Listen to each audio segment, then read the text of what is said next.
بسم اللہ الرحمن الرحیم۔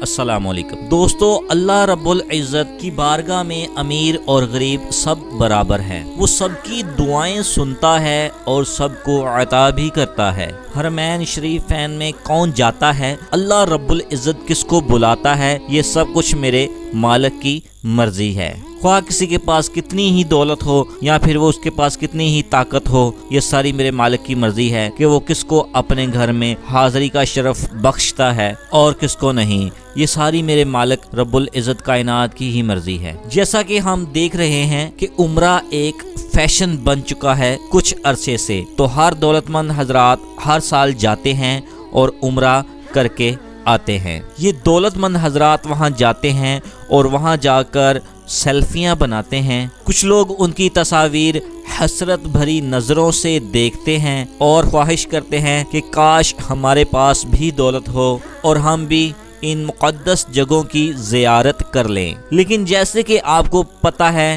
کہ پچھلے کچھ دنوں سے حالیہ پھیلی ہوئی وبا کی پیش نظر عمرے کو محدود کر دیا گیا ہے۔ جیسا کہ آپ کو پتہ ہے کہ محدود لوگ محدود وقت میں عمرہ کر سکتے ہیں۔ اب یہ صورتحال بن چکی ہے کہ کوئی کتنا بھی دولت مند ہو، کتنا بھی طاقتور ہو، یہ سعادت حاصل نہیں کر سکتا۔ اللہ تبارک و تعالی نے اب ان غریبوں کی سن لی ہے جو عملہ بیت اللہ کی صفائی پر معمور ہے، اور عام طور پر لوگ ان کو کوئی خاص مرتبہ بھی نہیں دیتے، لیکن اب وہ شخص سب سے زیادہ خوش نصیب ہے اس دنیا میں، جو کہ عمرے پر پابندی کے باوجود بھی بیت اللہ شریف میں عمرہ کر سکتے ہیں اور نماز ادا کر سکتے ہیں۔ اس پابندی کے باوجود وہ جب چاہیں طواف کعبہ کر سکتے ہیں اور دیگر عبادات کر سکتے ہیں۔ دوستو، حال ہی میں سوشل میڈیا پر ایک تصویر وائرل ہو رہی ہے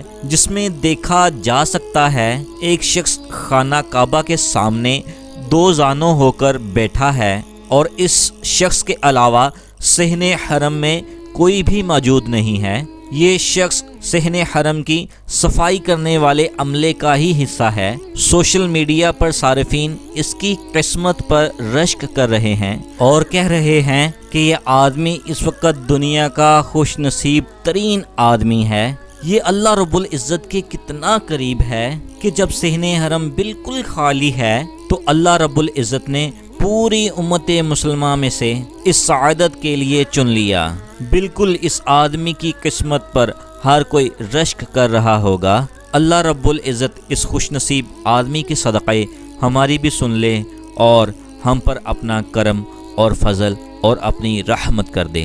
آمین یا رب العالمین۔